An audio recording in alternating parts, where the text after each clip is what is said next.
Bom, então, bom dia. Agradecer a todos que atenderam aí o nosso chamado e vieram. Como vocês sabem, né? Eu sou professora, nesse momento aí deputada estadual. Os 2 primeiros anos aqui na Assembleia eu presidi a Comissão de Educação, Ciência e Tecnologia da Casa. E nesse período todo nós realizamos um trabalho muito pé no chão, pé na escola, compreendendo qual é a realidade da rede pública aqui do nosso estado. Então, eu tenho acompanhado desde 2020, como presidenta da comissão, todo esse processo da suspensão das atividades, das tentativas de retorno, da completa ausência, né, de políticas e programas que pudessem dar suporte à comunidade escolar durante a pandemia. E, portanto, nós fizemos uma convocação coletiva quando do anúncio do governo do estado na tarde de ontem em relação ao retorno das atividades presenciais nas escolas estaduais.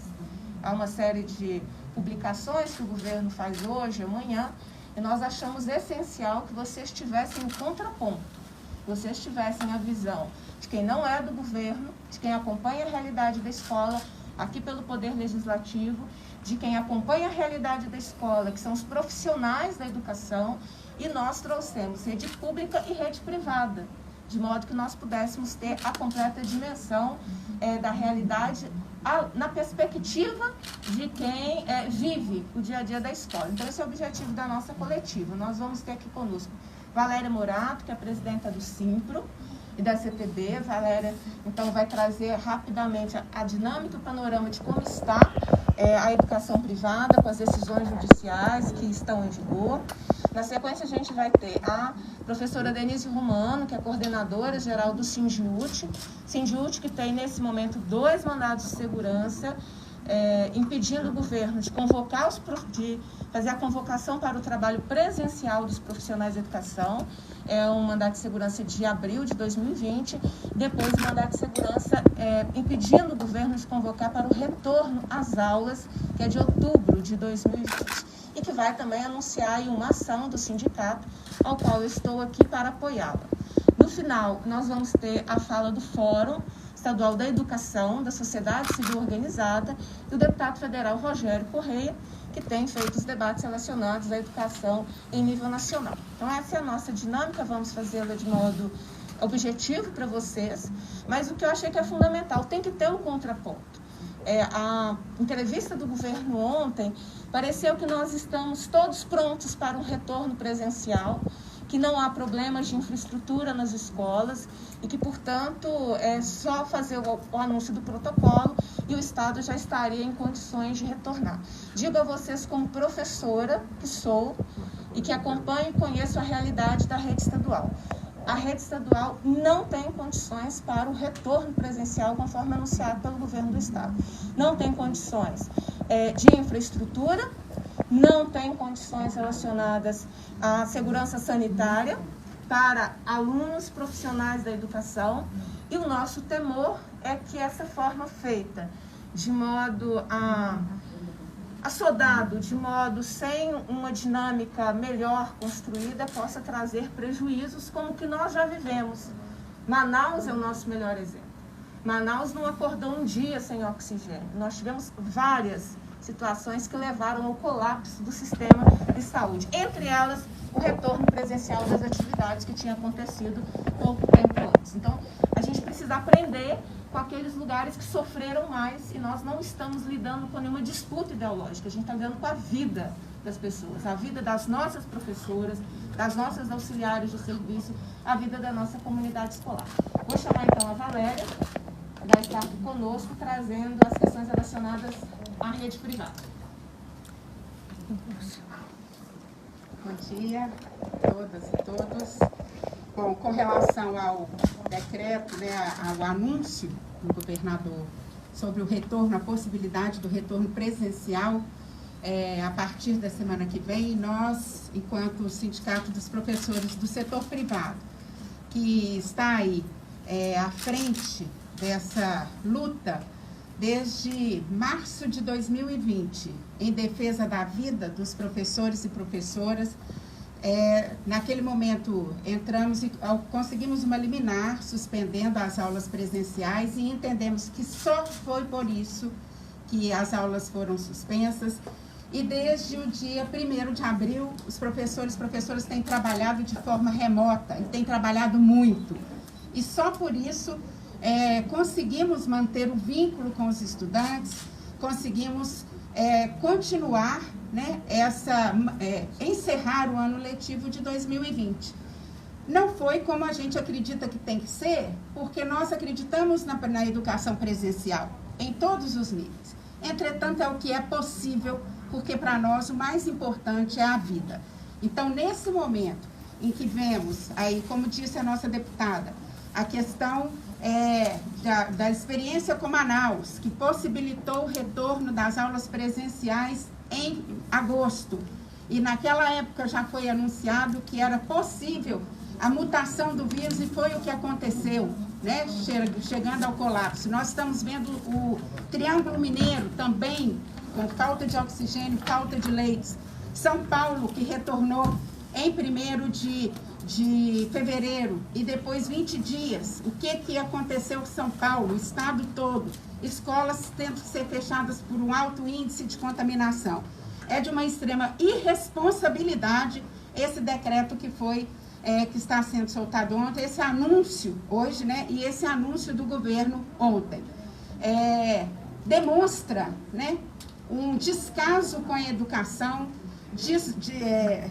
demonstra tratar, né, à medida que libera mais ainda as escolas privadas, que elas já podem voltar, né, demonstra o trato à educação como mera mercadoria. E é um engodo achar que as escolas privadas estão prontas para o retorno. Não é verdade. Escola que trata a educação como mercadoria ganha no número de alunos. Não sei se vocês viram, a presidenta do Cinep, em entrevista à imprensa ontem, disse que o protocolo de Belo Horizonte, que requer 2 metros de distância, é muito grande, que para eles 1,5 metro é suficiente. Por quê? Porque querem encher a sala de alunos. E vocês acham que esse tipo de posição vai ter prevenção, vai ter cumprimento, né, de algum protocolo sanitário? E nós entendemos que o protocolo sanitário ele é preventivo. Agora, e o que passou? Quais os protocolos precisam ser garantidos? Protocolo pedagógico, ninguém diz. Protocolo emocional dessas pessoas que perderam seus entes queridos para a Covid e estão voltando, tanto os professores quanto os estudantes e as famílias, e também aqueles que perderam os seus professores, porque muitos professores, infelizmente, morreram com a questão sendo acometidos aí pelo Covid.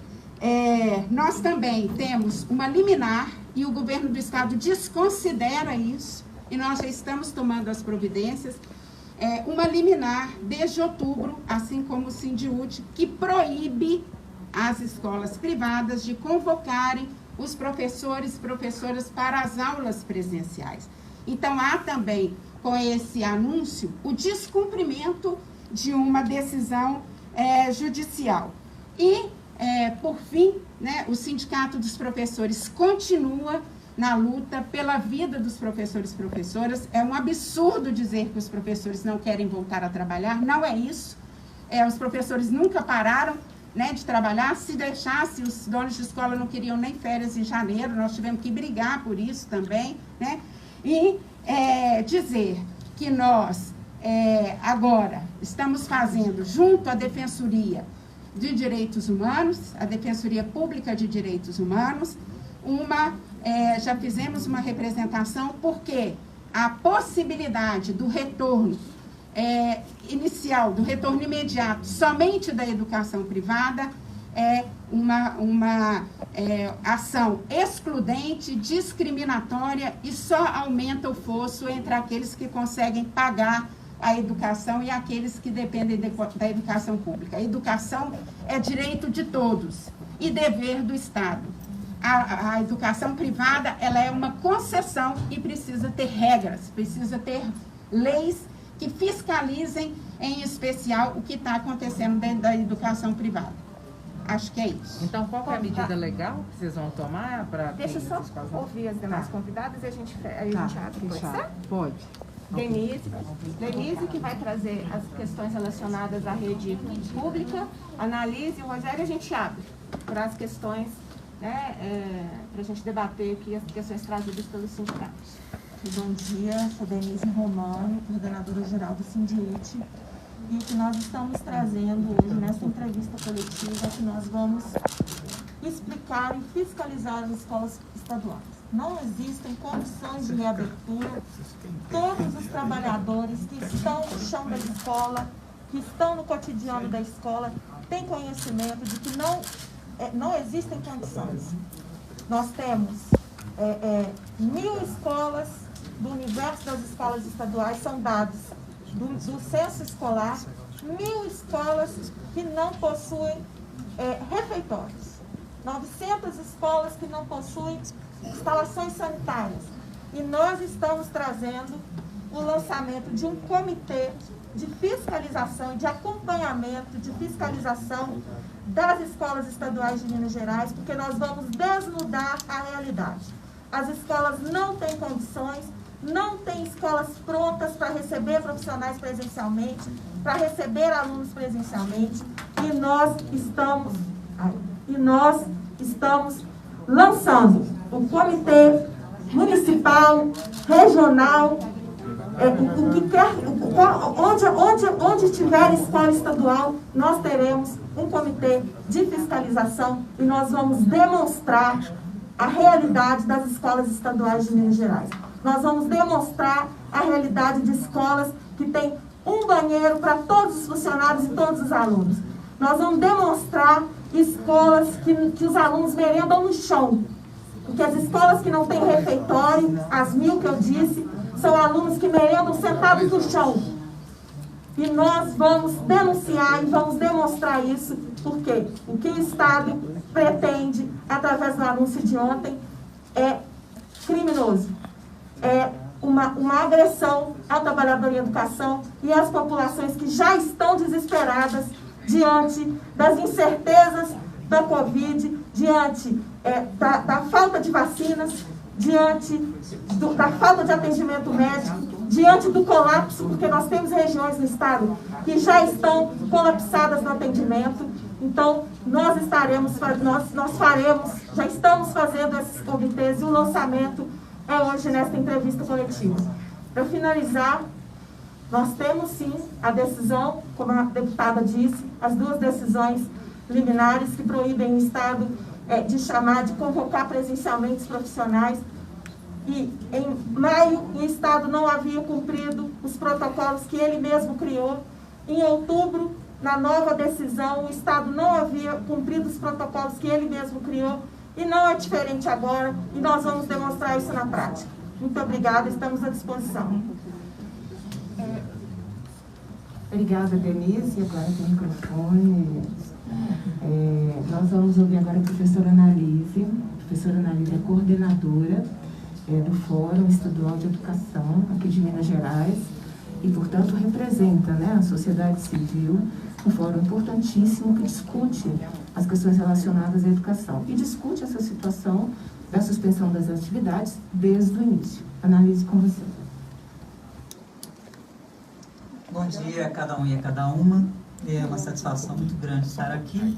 Eu só preferia que a temática fosse outra. Eu só preferia que a temática fosse dizer que os gestores públicos estão zelando pela saúde física, mental, de cada um e de cada uma dos milhares de estudantes que temos aqui em Minas Gerais.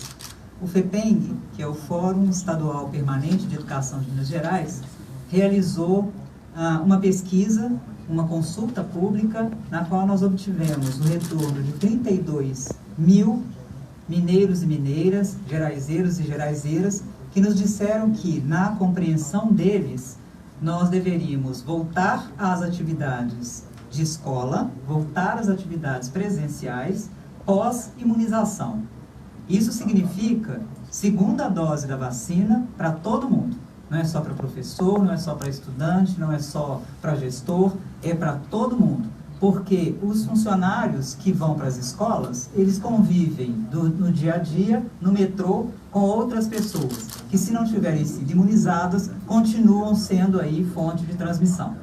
Então, na nossa compreensão, os documentos que o governo do Estado soltou, tanto ontem quanto hoje, né? Hoje também nós já temos documentos que foram liberados, que estão aí à disposição.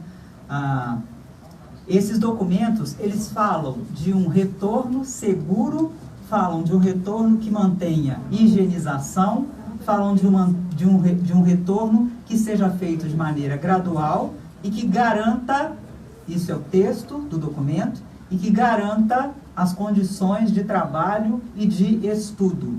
É fundamental que a gente consiga compreender se nessas condições o governo está incluindo situações tais como, e aí pode parecer para alguém algo banal, eu acredito que se esse alguém pensar nos seus filhos ou nos seus parentes trabalhando e estudando presencialmente na escola, vai entender que isso não é banal. Se isso garante, por exemplo, a água mineral para todos os estudantes, porque eles não podem acessar o bebedouro. Eu não sei se todo mundo aqui tem conhecimento dos protocolos que estão definidos pelo próprio Ministério da Saúde. Então, eles não podem acessar o bebedouro. E como é que isso vai acontecer? Outra questão, a professora Denise fala aqui da questão das escolas que não têm cantina, eu quero falar das escolas que têm cantina. Como é que vai acontecer para se manter o distanciamento de 1,5 metro entre um estudante e outro durante o período da alimentação? Quantos profissionais estarão dentro da cantina, nas escolas que têm cantina, para cuidar de fazer, de manusear para fazer e manusear para servir aos estudantes a merenda? Como é que isso está sendo pensado pelo governo do Estado? Ou isso não está sendo pensado? Outras questões, que são questões que podem nos parecer também banais, são, um dos documentos fala de atividades ao ar livre. Quantos profissionais, quantos trabalhadores em educação estarão ao ar livre para cuidar de cada turma? Se as turmas têm 30, 40 estudantes, e se vai ser no modelo híbrido, né, e se vai ser no modelo parcelado, quantos profissionais da educação estarão responsáveis por cada grupo de estudantes? Não vamos falar nem das crianças pequenas, não, tá? Vamos falar dos pré-adolescentes, daqueles que estão com 11, 12, 13 anos de idade, para garantir que os 15 que vêm hoje, porque os outros 15 vêm amanhã e os outros 15 depois de amanhã, que os 15 que vêm hoje manterão a distância entre eles de 1,5 metro. Que não haverá troca de máscara, que não haverá compartilhamento de merenda, que não haverá abraço. Como é que isso vai ser garantido? Como é que o governo do Estado de Minas Gerais está pensando garantir a segurança emocional de crianças e de trabalhadores em educação? Como é que isso está sendo pensado? O que está sendo chamado de segurança, exatamente? É tal que a gente acione esta casa, acione o Ministério Público, acione todos os órgãos de controle que for possível e necessário para que o governo do Estado nos explique o que é, na lógica deste governo, segurança. Porque se existe 1% da possibilidade do filho de algum mineiro, de alguma mineira, de algum geraizeiro, de alguma geraizeira, morrer porque este governo resolveu bater pé, é algo que nós precisamos já ter de antemão, à vista aí das possibilidades jurídicas de acionar este governo. Porque nós estamos falando de vida de gente. E para aqueles que ainda acreditam na história de criança não pega, eu sugiro que leiam os próprios veículos de comunicação, dos quais os senhores e as senhoras aqui presentes são funcionários, porque lá já está registrado o índice, até a semana passada, de 59 crianças em Minas Gerais, que, mesmo sendo assintomáticas, manifestam agora sequelas de Covid-19, que, segundo os profissionais da saúde, virologistas, infectologistas, é algo que não tem cura. Então, eu não estou falando de uma possibilidade. Eu estou falando de algo que já aconteceu com 59 famílias aqui no nosso estado. Quero agradecer a iniciativa da deputada, quero agradecer a acolhida dessa casa e colocar o FEPENG à disposição para diálogos. Muito agradecida. Obrigada, professora Analise, para as considerações do deputado federal Rogério Corrêa, que ontem teve em reunião com o presidente do Senado, o senador Rodrigo Pacheco. Isso. Bem, pessoal, então, bom dia, né, a todos e todas. Agradecer a Beatriz Siqueira e parabenizá-la aí por trazer esse tema mais uma vez para a população mineira. Eu vou ser bastante breve. Ontem nós passamos de 250 mil mortos no Brasil. Muita gente. Só nos Estados Unidos morreu mais pessoas que morreram no Brasil. Minas Gerais é um estado que tem 853 municípios. Todo mundo sabe como é que Minas funciona. A gente tem os municípios que são menores e que dependem, em especial, do ponto de vista de saúde pública, dos municípios chamados municípios polo.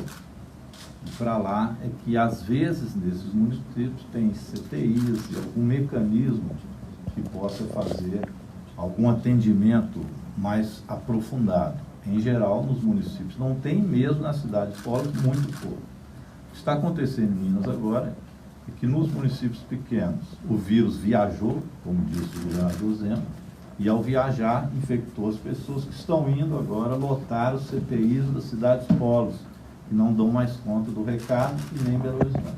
Então é isso que o governador Zema conseguiu fazer com a viagem que ele desejou ao vírus. Agora ele toma uma medida que vai abrir as escolas.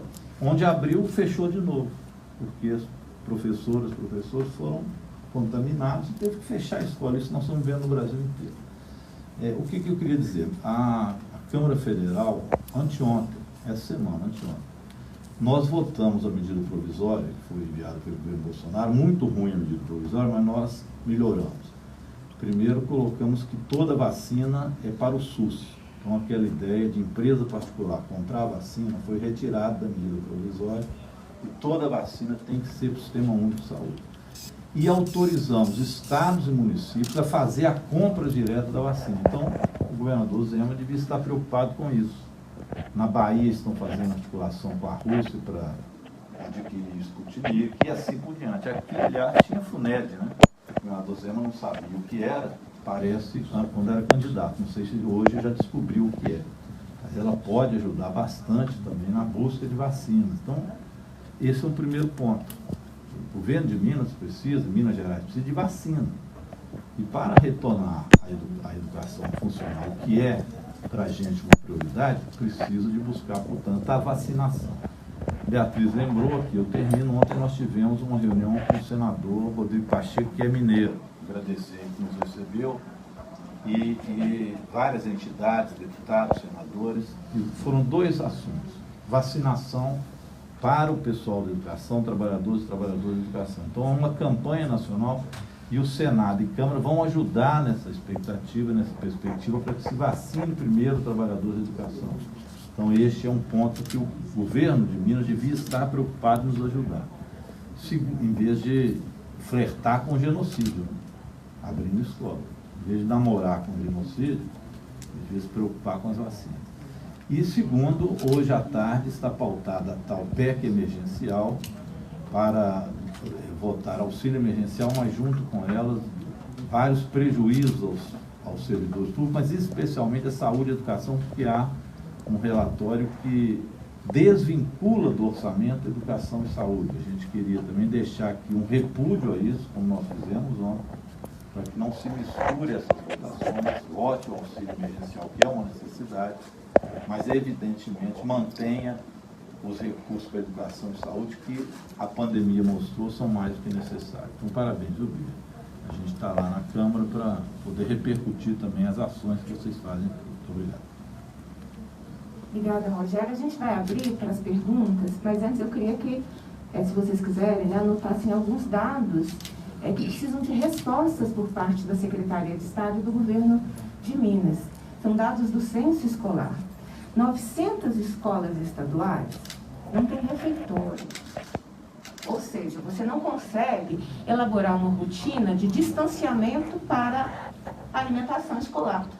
A Denise disse, as crianças comem no chão. É exatamente isso. Pelos corredores, no chão, se auto-organizam. Não tem refeitório. São quase 1.000 escolas. 1.027 escolas não têm banheiro para os seus próprios funcionários. A professora que chega para trabalhar, ela não tem um banheiro que ela possa usar, lavar as mãos, fazer a higienização tão necessária, com tantas vezes, como uma pandemia impõe. 908 escolas não têm pátio externo, onde aconteceriam as atividades ao ar livre, que o governo do estado disse. Não tem pátio externo, não tem área externa. E, portanto, a realidade da rede estadual ela é diferente do que foi anunciado. Todos nós queremos as aulas presenciais. Todos nós. Porque a escola acontece presencialmente, ela não acontece à distância.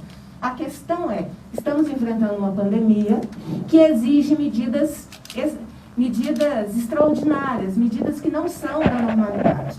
E não é possível tentar impor o retorno à normalidade com a realidade da infraestrutura das nossas escolas. Então, assim, aí as pessoas perguntam, mas tá, não volta a aula, então faz o quê? Nós estamos, desde março, com as atividades suspensas em mais de 3.000 escolas estaduais. O governo poderia ter criado um programa de alimentação, de segurança alimentar, de modo que as crianças ficassem assistidas no período da suspensão das aulas. Ele não criou nada. O governo poderia ter criado um programa de infraestrutura nas escolas estaduais. Não criou nada. O governo poderia ter criado um programa que possibilitasse a internet como direito e não mercadoria que exclui famílias inteiras do acesso às informações e às plataformas. Nada foi feito. Poderia ter criado um programa de acolhimento e assistência nesse período da pandemia, não só aos seus alunos, como aos seus profissionais. Não criou nada. Então, neste quase um ano de pandemia e suspensão das atividades escolares, não foi criado nenhum programa que pudesse responder a essa excepcionalidade. Sempre a gente está enfrentando um cronograma de tentativa de retorno às atividades presenciais no meio de uma pandemia. O anúncio do governo das aulas presenciais deveria ter precedido um anúncio da vacinação da categoria. A educação não está no planejamento de vacinação. E nesse momento tem assistentes técnicos, diretores de escola, auxiliares de serviço nas escolas trabalhando. Não é verdade que a educação não trabalhou, que com a suspensão das atividades os profissionais pararam de trabalhar. Eles estão trabalhando, estão se contaminando, estão morrendo de Covid, estão contaminando os seus familiares e não há planejamento de vacinação. Se nós estamos falando de uma nova forma de atividade escolar, era necessário que o Estado planejasse a contratação de mais profissionais. E os dados que nós temos, que nesse momento a Secretaria vai contratar mais cerca de 30.000 pessoas a menos do que contratou em 2020. A Secretaria o governo está diminuindo o seu quadro de pessoal no momento que deveria aumentá-lo, se quisesse, de fato, um retorno com protocolos. Quem vai seguir, então, esses protocolos que estão sendo publicados? Quero que vocês saibam que não há testagem prévia para os profissionais da educação. Então, muitos podem estar na escola, do seu lado, contaminados e, naquele momento, sem sintomas, porque isso é possível. E quem está sem sintoma contamina quem está próximo da mesma forma. Então, quando o profissional é convocado, não há testagem prévia. Ele não tem condições de identificar se ele não está contaminado ou se ele tem condições imunológicas para atuar. Não tem testagem dos profissionais em educação. Então, essas considerações precisam ser respondidas pelo governo do Estado. Nós vamos chamar de volta a nossa equipe convidada e abrir para os questionamentos, aqueles que vocês julgarem que sejam importantes, que possam ser debatidos. E parabenizar o Sindiúti. Nós estamos apoiando esse comitê de fiscalização criado pelo sindicato e me permita, Denise, estender o convite para que a comunidade ajude. As pessoas querem o retorno das aulas, as pessoas não querem um retorno na insegurança. E esse retorno está na insegurança. Então vamos todos, junto com o sindicato, identificar as condições objetivas das escolas para que a gente saiba com certeza, aquela escola tem álcool em gel suficiente, vai ter distanciamento, tem banheiro, tem pia, tem água, gente. Quantos dias as escolas estaduais ficam sem água? Portanto, tem condições de lavar as mãos, para dizer do básico. Tem sabão? Tem distanciamento? Quer dizer, tem máscara? Será fornecido máscara? Aquelas questões básicas que, em quase um ano de pandemia, nós somos obrigados a aprender. Qual é o diálogo do governo com a comunidade escolar? Isso me preocupa muito, porque não tem. Faz por coletiva, protocolos que você tem que ter acesso ao diário oficial do Estado para entender o que está acontecendo, não tem diálogo com a comunidade. Inclusive, há uma lei estadual sobre a vacinação aqui de Minas, em que um dos seus artigos prevê campanha publicitária, educativa. Vocês viram alguma campanha publicitária, educativa do governo? Não tem campanhas relacionadas a esse assunto.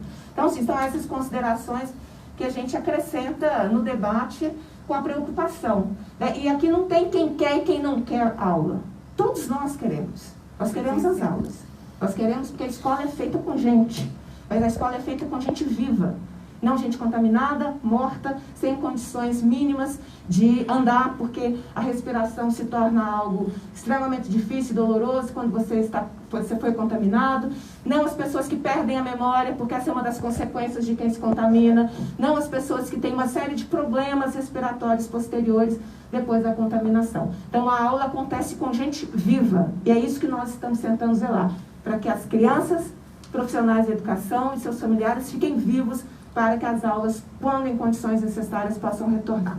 Vamos abrir para as questões que vocês queiram? A Edilene tinha feito uma pergunta. A Edilene queria saber, do caso das escolas particulares, qual que é a ação que vocês vão propor neste momento? Nós vamos propor o cumprimento da decisão judicial, né? Nós vamos informar ao Tribunal de Justiça essa proposta do governador, assim como já temos feito através de acionar as prefeituras que estão voltando ou autorizando por decreto o retorno das escolas privadas. Nós estamos, além de informar, notificar, conversar com os prefeitos, né, nós estamos também, nos casos que não tenham sensibilidade, nós estamos acionando judicialmente as prefeituras. Nós também fizemos um contato com a Associação Brasileira de Juristas pela Democracia, no sentido de buscar uma responsabilização, como bem disse a Analice, uma responsabilização por parte desses que estão autorizando o retorno presencial pelas mortes que porventura ocorreram, pelas contaminações, né? E estamos também em conversa, né, já fizemos um ofício à Defensoria Pública, né, de Direitos Humanos, no sentido de agirem pelo retorno somente das escolas privadas, por entender que esse é um ato discriminatório e excludente e, além disso, que mostra o trato da educação como mera mercadoria, não tratando constitucionalmente como ela deve ser. As escolas particulares tiveram alguma reunião com pais? Olha, nós não fomos procurados por nenhum órgão para a construção dos protocolos. Pelo contrário, nós estamos procurando. Tivemos conversas com vários prefeitos, várias secretarias municipal de educação, Conselho Municipal de Educação, no sentido de ajudar na construção desses protocolos de retorno. A gente não chama de protocolo sanitário, a gente chama de protocolo de retorno, porque ele precisa ter várias nuances. Uma delas é a nuance trabalhista, né? Dentro disso que a Bia falou, como é que fica a questão da testagem, como é que fica a questão do certificado de acidente de trabalho, como é que fica a questão dos professores e professoras que têm comorbidade ou que são responsáveis por pessoas que tenham comorbidade, como é que fica a questão do transporte, né, desses professores e professoras. Então, nós estamos aí numa construção desses protocolos com aquelas prefeituras, já conseguimos vários prefeitos sensíveis, prefeito de Alfenas, por exemplo, né, A prefeitura, o sistema de saúde, o consórcio de saúde de Varginha incorporou ali, junto com o Ministério Público do Trabalho, incorporou o que nós tínhamos dito sobre esses protocolos trabalhistas, incorporou aos protocolos, né? Mas ontem o prefeito cedeu a pressão e autorizou o retorno das aulas na educação privada. Então, ele também nós tomaremos as medidas cabíveis. Tá ótimo. Denise, você podia explicar um pouquinho mais sobre o comitê de fiscalização? Isso. Nós estaremos juntos, né, junto com o Sindiúti, na participação, na construção e participação desse comitê de fiscalização. Nós temos feito, eu estava agora, quando vinha para cá, em conversa com o presidente da Câmara de Uberaba, porque em Uberaba as escolas voltaram, temos vários casos de contaminação de professores, professoras, as escolas continuam funcionando como se nada tivesse acontecido. Pedimos fiscalização da vigilância sanitária e não fomos atendidos até agora. Então, a fiscalização em quase 5.000 escolas privadas em Minas Gerais, ela certamente vai atender o que atendeu, pressionou o prefeito ao retorno da volta às escolas privadas, também deve funcionar nesse mesmo ritmo. E por isso nós estamos juntos aí com o Sindiúti nesse comitê. Só explicar como é que vai funcionar esse comitê, quem participa, como é que, na prática, assim? Bem, a organização do comitê, juntamente com o sindicato organizado nas subsedes que nós temos espalhadas pelo Estado, com participação da sociedade civil organizada nas cidades, para que esse comitê tenha acesso, vá visitar as escolas, óbvio que um comitê pequeno, com todas as regras sendo respeitadas, mas visitar em loco as escolas para verificar as condições ou a falta de condições de infraestrutura para a recepção dos alunos. Tá, mas já tem data para começar? Alguma coisa? Começa segunda-feira da próxima semana. Dia 1º de março. Dia 1º de março. Em alguma cidade específica? Bem, nós estamos organizando para onde temos as mais de 80 subsedes do Sindiúti espalhadas por todas as regiões do estado. Então, nós vamos fazer, porque em todos os 853 municípios existem escolas estaduais. Então, o desafio e o objetivo nosso é dar publicidade à falta de condições que cada professora, que cada professor, que cada auxiliar de serviços que está na escola conhece como ninguém. E é isso que nós faremos. Tá ótimo, obrigada. Obrigada. Tem alguma pergunta no chat? No chat tem. Do tempo, do jornal Tempo, ele está perguntando sobre o acesso às escolas, se seria autorizado, como continuidade dessa pergunta que a colega fez, entendi que o Sindiúti conseguiria ter acesso às escolas. Seria muito estranho, desculpa, seria muito estranho a escola fechar a porta para a comunidade. Porque não tem segurança.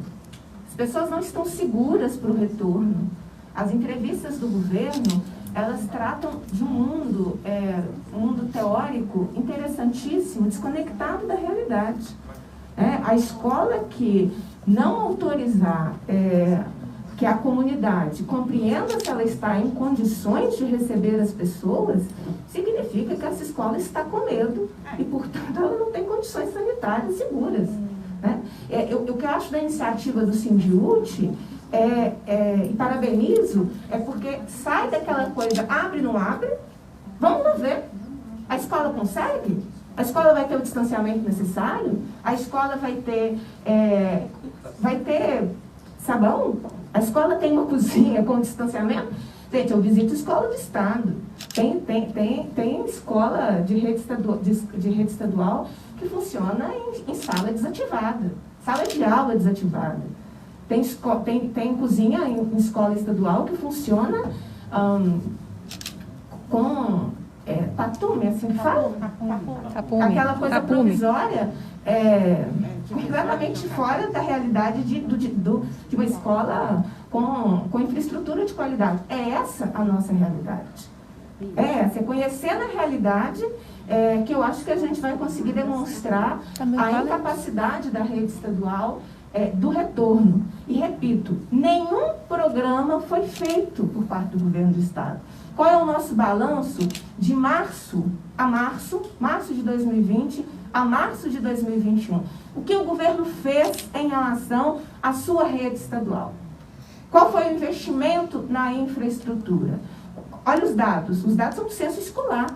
Você tem mais de 1.000 escolas em que a professora não tem banheiro.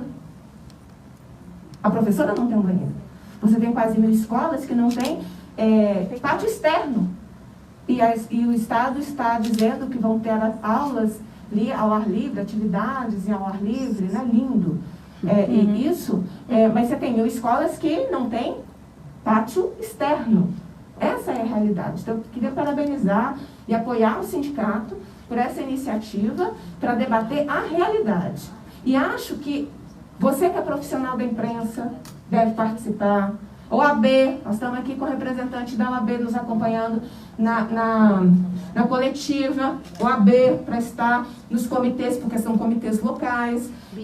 Estudante, associação de pais. Vamos conversar sobre a realidade da escola, porque a realidade ela diz por si mesma. Né? E nós vamos verificar as condições materiais do retorno. Então, parabéns ao sindicato, contem com o nosso apoio. Eu já visito escolas, acho que será minha tarefa intensificar a visita às escolas estaduais. Eu tive acesso ao formulário, né, dessa fiscalização. As referências são da Fiocruz, então não são referências inventadas por nós. A Fiocruz tem vários documentos sobre protocolos sanitários e são essas referências que estarão sendo checadas junto com a decisão do Tribunal de Justiça, do segundo mandato de segurança do sindicato, que o desembargador estabelece vários requisitos que o Estado não conseguiu cumprir. Essa parte, toda vez que o governo anuncia retorno, é como se ele esquecesse que ele não conseguiu retornar, porque ele não conseguiu cumprir os condicionantes de segurança sanitária determinados pelo Tribunal de Justiça. Em outubro, o Tribunal de Justiça disse isso, falou assim, olha, você precisa cumprir esses condicionantes para o retorno. Por que as aulas, então, não retornaram? Porque o Estado não cumpriu esses condicionantes. Em abril, quando o Estado quis retornar a convocação, né, dos seus profissionais presencialmente, o Tribunal disse a mesma coisa, olha, para você convocar, nós estamos falando de 200.000 pessoas pelo estado todo, você tem que cumprir esses requisitos. De abril a outubro, ele não tinha feito a convocação presencial, por quê? Porque ele não conseguiu cumprir os condicionantes de segurança sanitária para os seus próprios trabalhadores, por isso que não retornou. Né? Então não é o não pelo não, todo mundo quer a escola aberta, mas todos nós queremos a escola aberta com as pessoas vivas e não para serem contaminadas. Bia, só para informar que no caso da educação privada não é diferente a situação.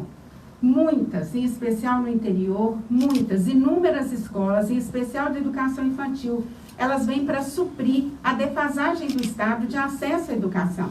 Então, elas são transformadas, né, são montadas, as escolas são abertas em casas.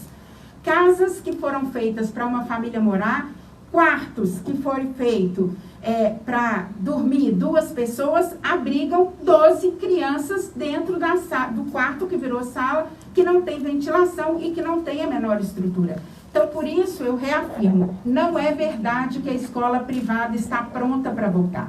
As escolas são dois patamares, a escola que veio para suprir a defasagem do Estado e consegue aí a autorização para funcionar, e a escola maior, que trata a educação como mercadoria e que acha que 2 metros de distanciamento é muito, que 1,5 metro na sala é suficiente. Então é isso, não há possibilidade de retorno, porque assim como o governo do Estado, as escolas privadas também não cumpriram com o seu dever de casa. Tem mais perguntas? Tem mais alguma questão aí no... Tá bom. Bom dia, Paulo da REC Minas. Temos na outra ponta do debate pais que estão desesperados pelo retorno às aulas, fazendo protestos nas portas das escolas, principalmente particulares. qual a ponderação deve ser dita para estes pais nesse momento que estão preocupados com a psicologia das crianças? As professoras também são mães, os professores também são pais, que estão igualmente afetados pela suspensão das atividades escolares, né? Então, a categoria não é um ser desconectado com essa realidade que ela enfrenta, né? Denise tem 2 filhas, né? Para citar um exemplo aqui do meu lado. Então, a professora, a diretora, a auxiliar de serviços, que em geral já é a avó, ela sofre dessa mesma suspensão das atividades. Eu acho que a ponderação deveria nós pararmos de tratar esse tema numa guerra ideológica, porque é o que virou, não é? Tem uma frente parlamentar aqui na Assembleia pelo retorno às aulas. Quer dizer que eu tenho que criar uma frente pelo não retorno? Não é? Já é uma frente em defesa da educação. Né? É o que eu acho que inclusive foi o que nós criamos em 2019. Não é? As pessoas que estão lutando pela abertura a qualquer custo, elas vão se somar conosco no debate para impedir a desvinculação de receita da educação, os 25%, ou isso não tem nada a ver? Não é? Então, nós estamos falando do quê? Nós estamos falando do direito à educação, o que inclui as aulas presenciais, o que inclui professores valorizados, o que inclui profissionais nomeados de concurso público, o que inclui vinculação dos 25%. O que me incomoda muito como professora é esse recorte. Não é como se, de repente, o debate de que a educação é essencial e a sua suspensão prejudica as crianças fosse um debate exclusivo para o retorno presencial. Se retornar presencialmente nessas condições que nós estamos dizendo, resolveu o problema da escola? Não resolveu, gente. Não se pode fazer política sem escutar quem está no dia a dia. Não se pode pensar a educação sem escutar os seus profissionais de educação. Que conflito é esse que todas as decisões excluem o profissional da educação porque ele pensa diferente do gestor? Não é possível você excluir quem está no dia a dia da decisão que impacta na vida dessa pessoa e impacta na política pública relacionada à educação. Então, a ponderação que eu faria aos pais que legitimamente querem um retorno, sabem da importância da educação. Eu não estou dizendo não dos movimentos organizados ideologicamente. Eu não estou dizendo não de uma pessoa que entra na escola, como aconteceu aqui em Belo Horizonte, com a justificativa de verificar as condições do retorno, passa pela escola, vê um material didático, um mural que tem a Frida Kahlo, e transforma o mural que tem a Frida Kahlo num debate ideológico, dizendo que veja isso que a escola está fazendo. Quer dizer, descontextualizou qual era o trabalho que aquela professora ou aquele coletivo de professores estava fazendo, que a Frida Kahlo estava ali. É um mural de março do ano passado. Será que a este mural que tinha a Frida Kahlo não teriam outras personalidades, outras mulheres? Porque as aulas foram suspensas em março. Então você descontextualiza, você manipula aquela informação para dar uma falsa ideia do que não acontece na escola pública. Isso é desrespeitoso com os profissionais da educação. E incutir o medo, incutir a ideia de que o profissional da educação é um profissional que faz alguma coisa errada, é desrespeitoso. Você não faz isso com o médico? Faz. Você faz isso com o engenheiro?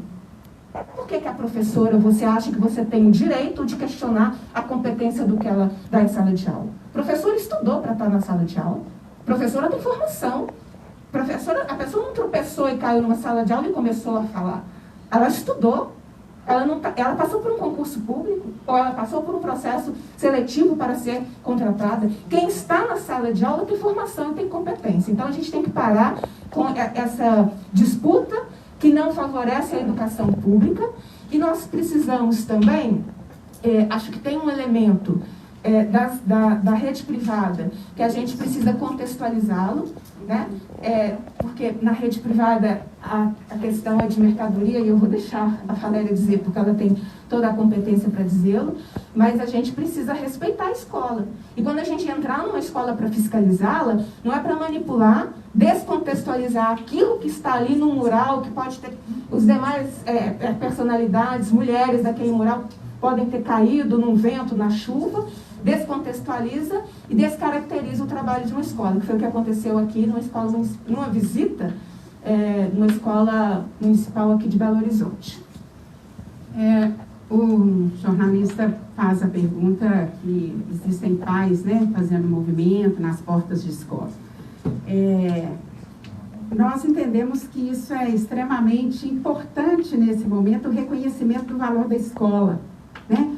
Porque esses mesmos pais estavam até pouco tempo atrás defendendo o homeschooling, né? E agora viram a importância da escola. Isso é extremamente importante. Agora, reafirma essa postura deles, só nos reafirma a importância dos protocolos de retorno que tem que ser para além do sanitário. Porque uma criança que está desesperada porque está dentro da sua própria casa, isso é um problema que precisa ser tratado, né?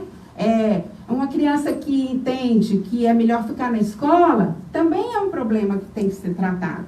Então, nós precisamos aí, e nós vamos receber essas crianças, porque a escola é boa, sim, a escola é agradável, sim, os professores se desdobram para fazer a escola agradável, apesar, né, dessa estrutura que eu disse, a estrutura que a Denise disse, ou a falta de estrutura que foi dito aqui por nós. E a professora Annalise nos apresentou uma pesquisa com mais de 30 mil pais e comunidade escolar que retratam que a preocupação é com a vida, não é com a escola aberta simplesmente para guardar as crianças. Nós não podemos tratar a escola como lugar de guardar crianças. Mais duas perguntas. Tem mais uma. Duas perguntas. Só uma observação, que nós faremos as visitas e a fiscalização de uma forma muito tranquila. Nós não estamos fazendo, nós não faremos, porque essa não é a nossa prática, nem a nossa concepção, esse processo com raiva, com ódio. Não, nós vamos fazer de forma muito tranquila, como a escola como a educação para que para que o objetivo seja cumprido, de demonstrar as dificuldades que já existem na escola estadual antes da pandemia. Isso é importante que se ressalte. A situação de merendar sentado no chão é uma situação que é antiga. Prédios sem estrutura, sem ventilação, é uma situação corriqueira para nós, como professores. Nós sabemos como é voltar do recreio ou de uma aula de educação física numa sala com 40 meninos que não tem ventilação. Toda professora sabe como que isso é difícil. Voltar os meninos para dentro desse espaço depois que eles estiveram numa aula de educação física, por exemplo. Nós compartilhamos computadores onde existem. Sala de vídeo, onde existe, é metade dos alunos que vão, porque não cabem todos na sala. Então, a falta de infraestrutura no Estado é uma questão que nós estamos acostumados. E esses equipamentos que, porventura, existem nas escolas, muitas vezes são resultado de mobilização da própria comunidade. Faz festa junina para comprar uma máquina de xerox, faz festa junina para poder pagar, comprar um bebedouro, festa junina para poder propiciar uma excursão para os meninos. Então, essa questão da infraestrutura é a nossa realidade. Eu tenho 25 anos de carreira como professora e a nossa realidade é essa há muito tempo. E a discussão não é só o recorte da pandemia, não pode ser um recorte só da pandemia. O que nós mais queremos é retornar. Vacina.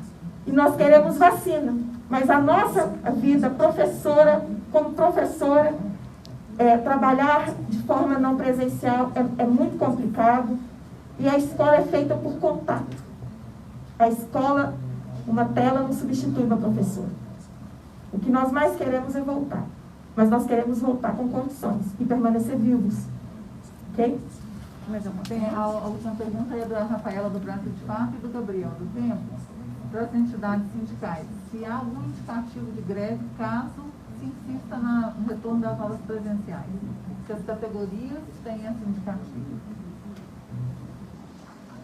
Bom, com relação à categoria da educação privada, né, nós não fizemos essa discussão com a categoria. Vocês sabem que dentro das escolas de educação privada há também um ambiente que não é democrático, né? Os professores têm muita dificuldade, inclusive, de se manifestar até nas redes sociais, porque são demitidos dependendo da manifestação que fazem se não agradar ao patrão. Então, a greve nós ainda não discutimos, mesmo porque os professores continuam trabalhando de forma remota, né? A disposição é de continuar trabalhando de forma remota, mesmo até que se vacine todo mundo, ou até que tenham as condições, assim como a Denise informou, que o comitê de fiscalização vai com muita tranquilidade. O Simpro também está discutindo com muita tranquilidade os protocolos de retorno, né? Cumpridos esses protocolos de retorno, nós podemos conversar. Nós já temos faculdades aí que voltaram do curso de saúde com protocolos de garantia, inclusive para os profissionais da educação. Então, nesse sentido, não houve ainda, né, nós não queremos fazer greve, nós queremos que haja respeito aos profissionais da educação. Inicialmente, né, nós não queremos fazer greve, queremos que haja respeito e vamos discutir em todas as instâncias a garantia da vida dos professores e professoras. Bem, no nosso caso, a nossa expectativa é que o tribunal mantenha a suspensão do retorno. Nós precisamos desta segurança. Então, a nossa expectativa é essa, porque não é possível a autorização, o retorno, uma autorização de retorno dentro da perspectiva que nós estamos trazendo da realidade das escolas estaduais. Então, a nossa perspectiva é essa em relação à manutenção da decisão judicial por parte do Tribunal de Justiça, entendendo e protegendo a vida das pessoas, dos trabalhadores em educação, de todos que estão na escola, dos alunos, das suas avós, das suas mães, das suas madrinhas, das suas tias que os criam. Na maioria, mulheres, como a maioria de mulheres da nossa categoria. Então, emblemático um retorno marcado para 8 de março. Né? É emblemático o retorno de uma categoria majoritariamente formada por mulheres. É emblemático o retorno das mães, porque eu também sou mãe, das avós, das tias, das madrinhas, das irmãs, das adotantes, no dia 8 de março. Então, diz muito sobre o que significa a condição, o que significa ser mulher, ser professora, ser trabalhadora em educação, ser mãe, nesse contexto de pandemia. Então, essa data não pode ficar, nós não podemos banalizar. É o Dia Internacional de Luta das Mulheres e será o Dia Internacional de Luta da Educação, também das professoras, em defesa da própria vida e da vida de seus filhos. Obrigada.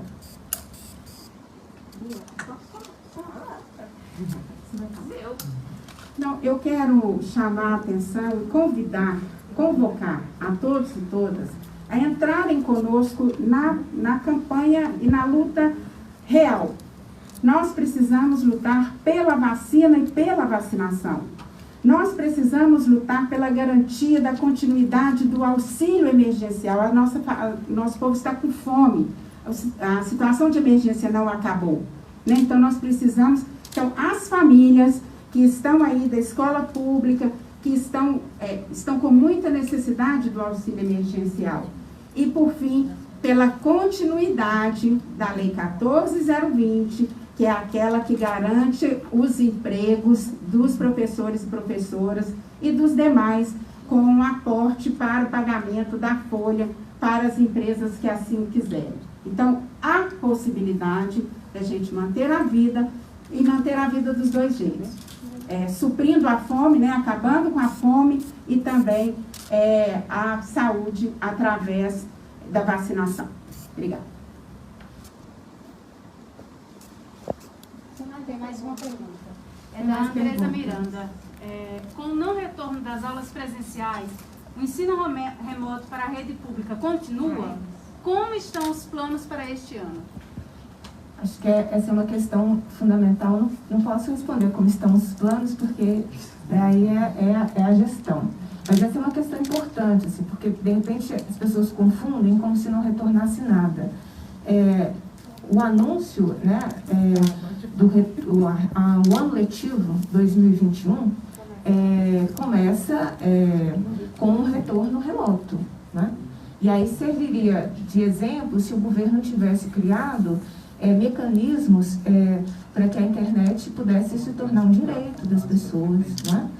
De modo que as pessoas tivessem acesso a mais informações, porque os números são muito excludentes. Essas plataformas, elas não deram tão certo pela exclusão que existe na sociedade. É aquilo que eu disse, né? Que programas o governo fez que compensasse esse período de suspensão?